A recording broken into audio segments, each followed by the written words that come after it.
In this video, I'll be discussing the project management interface. To access interface, from the home page, click on Project Manager. This will take you to a login screen. Here you must provide the credentials of a user that has been assigned to the role of Project Manager. Again, you'll have a logout option to clear any previous session where you did not log out correctly, and you'll be able to log in using the login button.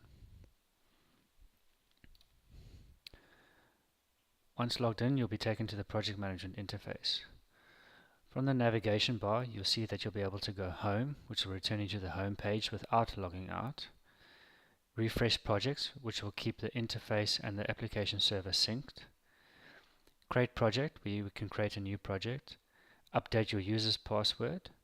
Log out, and displace help for a specific context. This refresh button at the top here will also refresh the projects. The main view is a list of owned projects and created projects. The reason created projects is displayed is that you may assign a project to a different project manager, and this just keeps a list of all the projects that you've created over the period of time. To view more information on the projects, you may click on a project which will display the current credentials of the project. Here you can see you'll have the project name, who the project manager was, the project category, who the collator is, when the project was created, has a project been assigned, is there an error status on the current project, is the project locked, the locking occurs when you request a speech service, and has audio been uploaded. At the bottom there are a few options that we can access to change the current project. Once you've uploaded audios, the next thing you'll do is to create or edit tasks for the editors. Once you've completed those tasks, you can assign those tasks to the editors by clicking on this Assign Task button. You can click on the Update Project.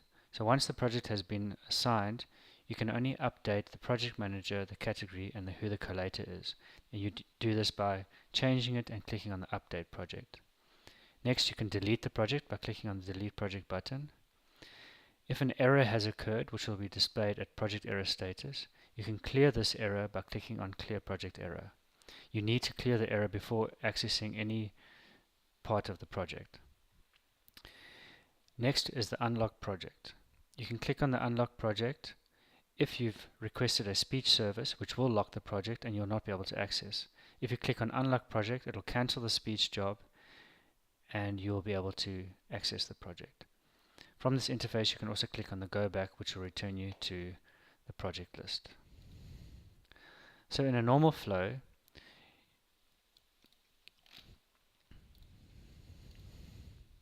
you would click on Create Project, you would add a project name, you would select who the project manager is, and you would assign the category. Then you can click on the Create Project. And now you would have the project which is listed as your owned project and in the created project. So the next step will be to upload a piece of audio. So here we would choose a file.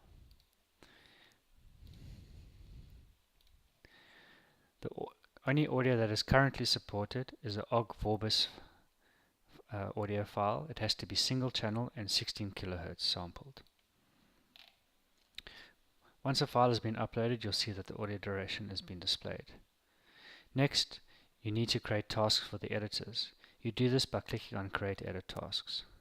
This will take you to the Tasks interface, which will show you the audio that you've uploaded.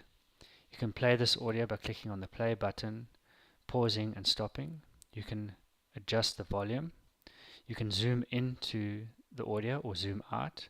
You can change the rate at which this zooms by changing the zoom factor. You can delete a region that you've created by clicking on the region and hitting the delete button, or removing all regions. You also have a save project tasks. So when any change that you make to this tasks, you need to save it so that it is synchronized with the application server. And last, we have an automatically create segments button, which will use a speech service to automatically break up this task. So in a manual mode, what you would do is you would drag regions on the audio, and this will create a task for an editor. So here we may create 2 regions. So now we have 2 tasks. We can move the regions around by clicking on it and dragging it. You can also change the region boundaries by clicking and dragging them around.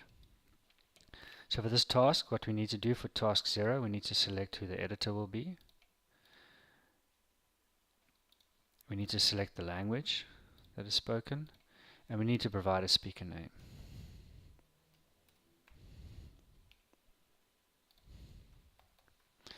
Once you've completed these details, you can save this by clicking on the Save Project Tasks. Alternatively, what could happen is you could rather request a speech service to initially break up the audio file for you. So what we'll do now is we'll remove the regions.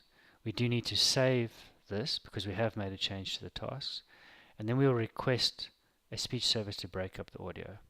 What it'll do, it'll ask you for the number of segments. So here we'll request 2. This is not an exact process. This is more an approximate. So it is the desired number of segments, and the speech service will do its best to try and return that. So once you've selected the number of segments once, you can push OK. This will now lock the project and return you to the project page. As you can see, our project is highlighted red. This indicates that it is locked.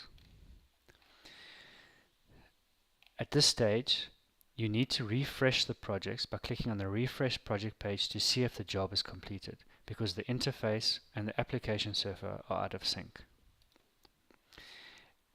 Once we've refreshed, we can see that the job is no longer locked. The red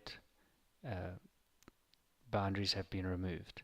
You can now click on the project, and now you can access it by clicking on the Create or Edit Tasks. So here we can view what the automatic process has done for us. It's created 2 tasks for us. Here, now you can manually fix these by dragging the boundaries around or dragging the regions around. So again, we need to then complete who the editors are going to be, who will edit these tasks, and then set the language and set the speaker.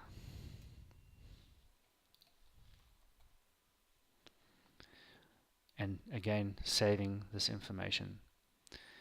Once you are happy with the tasks, you can go back to the projects page, and for this project we can now assign it to the editors. And we do this by clicking on the Assign Tasks. Again, so here we have to select the collator before doing that. Once you've selected that, we can click Assign Tasks, and the task has now been assigned. You can see this by looking at the assigned information and seeing that it has been assigned. Here, now you will not be able to create any tasks. If you would like to create more tasks for this project, you'll have to delete the project, re-upload the audio, and then create the tasks. Lastly, the update password is used to update the user's password. You can use this at any stage. This must be used if you use a temporary password to log in to the project's interface or the editing interface. The system administrator can reset your password. This will send you an email with a temporary password. You can use that to log in. Then you must come to the update password, type a new password in, press the update password, and this will change your password. You can then use that password to log into the project management interface, or if you have an editor role, you can log into the editing interface. Once you're done, you can click on the logout button, which will return you to the home page.